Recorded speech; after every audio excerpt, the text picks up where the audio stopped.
this seems to shift the metabolism so that we actually burn the fat that has been, let's just say, resilient.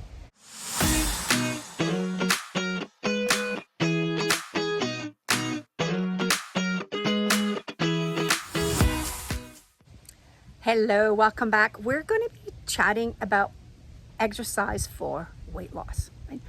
I don't really usually like to use exercise for weight loss, but there is definitely movement that will support especially the loss of what we call visceral fat, right?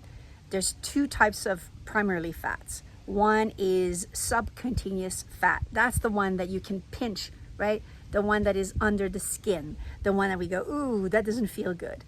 And then the other type of fat is called visceral fat. As per the name, it is inside of you. That's the one that coats internal organs. That's the one that is really serious, which is why weight loss, especially at midlife, is so important, because we want to avoid this visceral fat accumulation. 80% of weight loss primarily is diet, but there's a big component and big support from your metabolism, and that comes primarily through movement, right? Remember Jane Fonda? Good old Jane, with our leotards and our sparkly outfits. She looked like the women in the Olympics right now. And we used to think, oh my God, I had a really bad weekend. I had booze and I had French fries and I had lots of chips and dips and all kinds of things.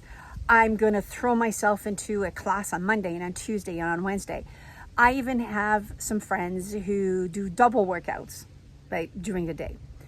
And at midlife, this no longer works for you. Just elevates your cortisol levels. It's really not doing much for your metabolism. So what's a woman to do, Annie?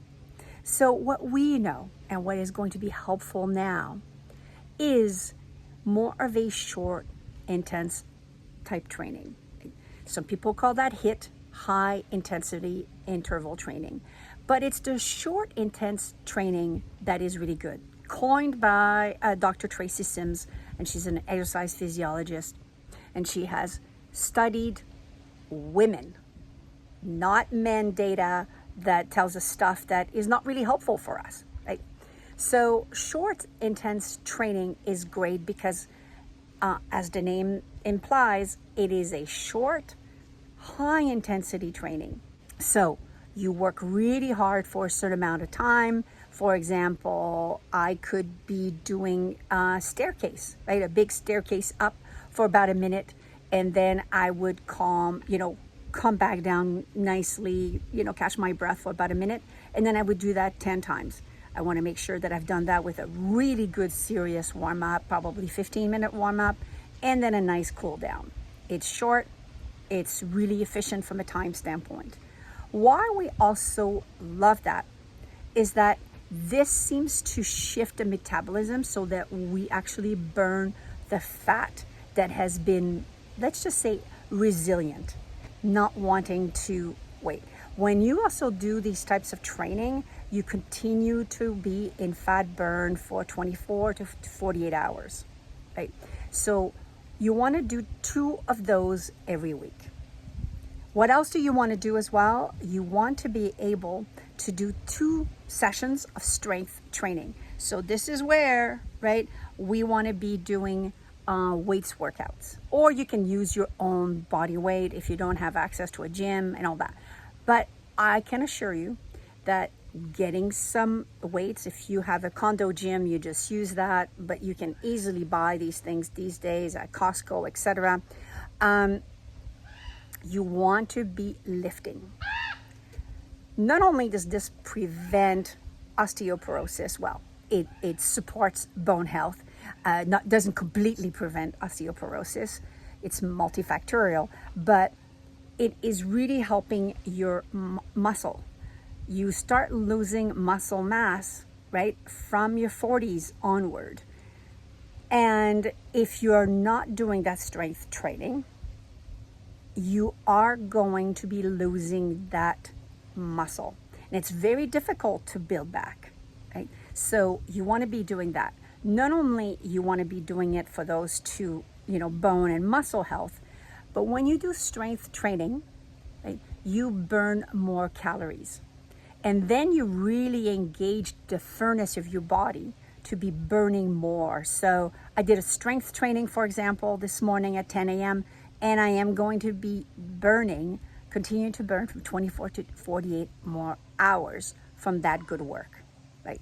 Now, this is mandatory. So less cardio, shorter intense training, and strength training twice a week. It doesn't mean you completely give up cardio, but doing these long forever cardio sessions are not paying off. And that's researched and guaranteed. So it's really important to rebalance this formula. I wanted to also just leave you with this thought. If you're going to engage in an exercise program and you've never done strength training group and programs, get a few sessions, right? Gift yourself proper training sessions with an experienced trainer, preferably who understands older people. That is going to be one of the biggest return on investment, because so many people injure themselves, right? Because we want the results and we'll be like, but Annie told me to be strength training. And next thing you know, your shoulder is wrecked, and that's going to take 2 or 3 months to be fixed. So hoping that this was helpful today. What are your questions about weight loss? What are your questions about activity? Let me know. I'll get back to you.